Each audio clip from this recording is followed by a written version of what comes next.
1% of dudes rapping, they ain't nice as me. 98% ain't live the same type of life as me. The judge gave me life and then they sent me where the life is be. That level 4 with depth and vice, the type of stuff they like to see. Two choices, fight or flee. I refuse to die a chump. I never been a mark, but damn, it's scary when that riot jump. I seen dudes cry, get pumped, and some sexually brutalized. Knew a dude who lost his life and he was only doing 5 year-long racial fights when homie all you do is ride. Lonely days and nights up in a hole causing suicide. From the moment you arrive, you see the Mexican mafia, AB skinheads with big giant swastikas, pro-black philosophers, the BGF, the Kumi, and Muslims who will murk you from the nation to the Sunni. That MS was loony, quick to ride up on they rival. Even Christians went to church, hide knives up in a Bible. Political and tribal, the Crips and Damus, the Long Beach, the Hubs and the Dubs and the Grooves, the IE, the Bakersfield, the Dago Pyrus, the Hustlers quick to roll, the gangsters. Say what's cracking, YouTube? It's your boy 16 to life, and I'm back like I'm on a parole violation. Yard down. Now, for those of y'all that's new to my page, in 1994, I got arrested. I was eventually sentenced to 16 years plus life, and I served 24 years straight in the California prison system. Yeah, that's me gassing on that intro. And if you want to get that song, hit me up on my email, 16tolifemusic@gmail.com, and I'm going to give you the information on how to get it. Now, let's hop into today's video. So I definitely got an unfortunate story to report today. So you have a YouTuber by the name of Daniel Size, and I believe the name of his page was called A Rose Grows in Stone. Unfortunately, he was gunned down. Somebody broke into his house and shot and killed him. Now, he's not necessarily a relatively large YouTuber. How I happened to become aware of him is from time to time, he would shout me out. So we on that outside challenge. Taking Chill 16 to life up on that outside challenge. Sometimes when he would shout me out, he also would put my name in the description in his videos, and so I would get a notification, and that's how I happened to become aware of him. Now, he's up out of Arizona, Phoenix, Arizona, I believe, right? And I would always see him going live, you know, talking rather calmly, so on and so forth, but I believe upon seeing some other videos, doing a little bit of research, I definitely saw that he also had a, you can say, a hyped up and a wilder side, right? So anyway, let me show you guys the news report in relating to the incident in which he lost his life. The search is on tonight for the gunman who shot and killed a man after breaking into his home in Phoenix. It happened early this morning near 36th Street and Thomas Road. Austin Walker was on scene today talking to neighbors and has the latest on the investigation. 4 hours today, police closed down 36th Street in both directions as they tried to gather details to figure out what led to this and who is responsible. But for so many in this area watching this investigation unfold, this was a wake-up call. A scary scene unfolding in this East Phoenix neighborhood Saturday. I see only in the morning the light. Police tape painted along 36th Street as speculation amongst neighbors swirl. My reaction is scary. Phoenix police say just after 4 a.m., officers responded to a home on North 36th Street, just south of Thomas, for a shooting call. Once on scene, they found an adult male inside who was dead. Investigators believe someone broke into the home and shot the victim. He has now been identified as 51-year-old Daniel Size. No, never seen anything like this. Troy Williams owns a business across the street, learning about what happened from us. It can happen anywhere, anytime, any place. There is no agenda when somebody is breaking into your place. An unsightly scene, but says crime can happen anywhere. For some neighbors, like Tito Nunez, it's a scene that has him thinking twice. Locked my door. One woman off camera who lives nearby says she received an email last week from her landlord talking about an increased level of break-ins. She says since then they've double-checked their doors and placed furniture in front of the doors at night.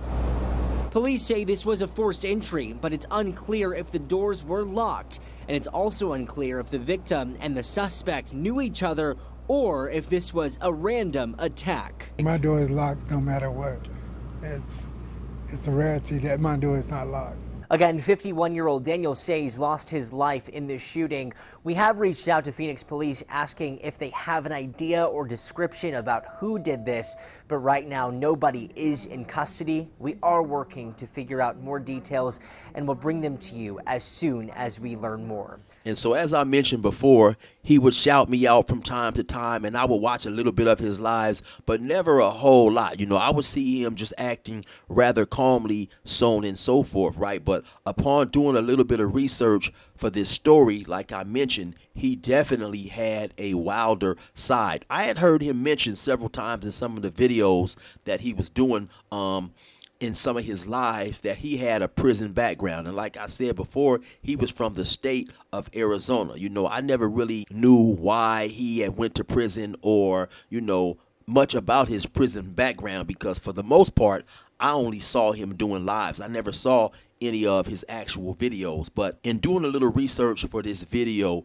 here, I saw that it's alleged, or it possibly is not alleged, maybe it's factual, that he went to prison for the shooting of a famous boxer's home in Arizona. Now, this boxer is arguably the best boxer ever to come out of the state of Arizona, and his name is Michael Carbajal. Now, I believe he fought in the junior weight division, 108 pounds, and he was a very accomplished boxer. He had won, I believe it was 6 world titles. He was a silver medalist in the 1988 Seoul Olympics, and to my understanding, it was a very controversial decision in which he won the silver medal. A lot of people actually believe that he was robbed and he should have won the gold medal. But I believe it was in 1991, his house was shot up, I believe on 2 separate occasions. I never seen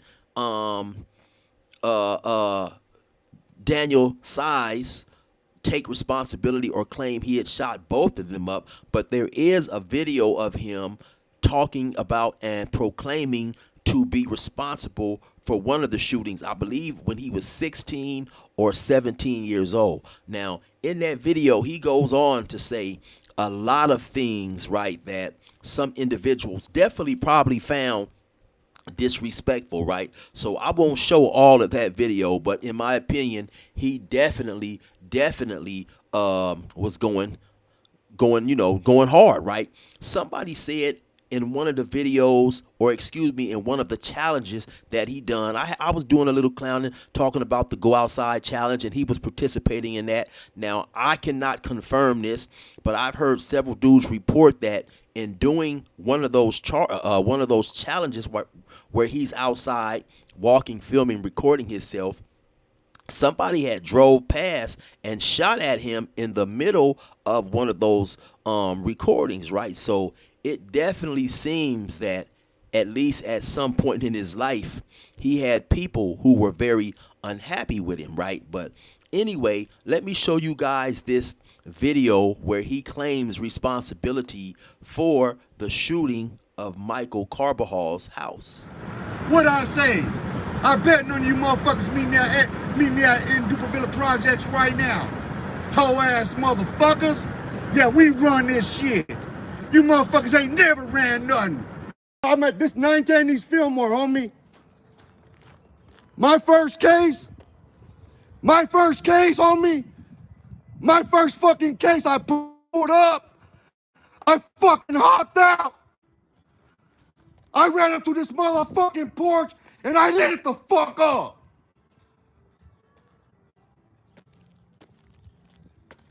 I got back in the fucking car. This is after they lit me up. Over 77 rounds fired into my fucking car. I beat them back here because I never took my foot off the gas. I didn't give a fuck if I died that day.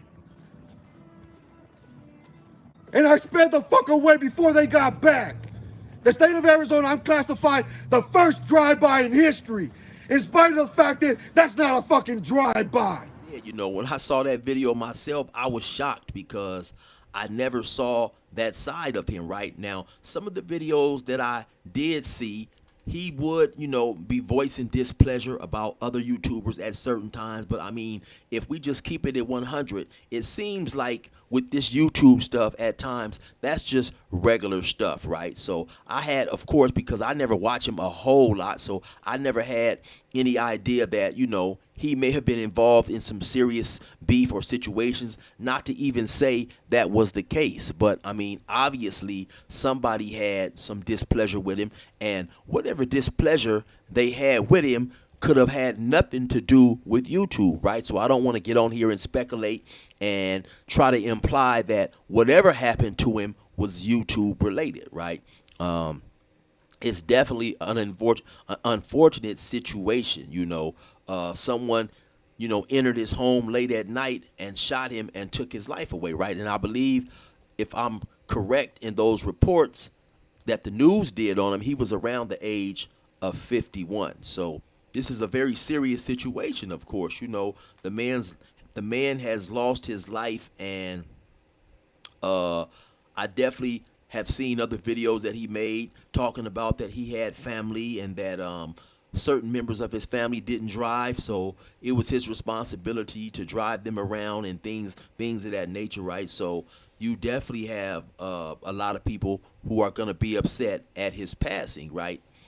Once again, it's a very unfortunate situation, and we have seen, if we have been paying attention, at least to my knowledge, I know of 2 YouTubers who have, lost their lives by the hands of other people, and when it relates to gun violence, right? So can we blame YouTube? We don't know. I definitely know that one of the other situations that I'm talking about, which was a shooting between 2 YouTubers in Vegas, definitely seemed like that was YouTube related, where you had the situation with, I forget the exact name, I think the guy's name was YouTube Manny or something Manny, where him and another YouTuber was going back and forth, and eventually one of the YouTubers came to Vegas and shot not only this YouTuber but also his wife. He gunned them down both out there on the strip,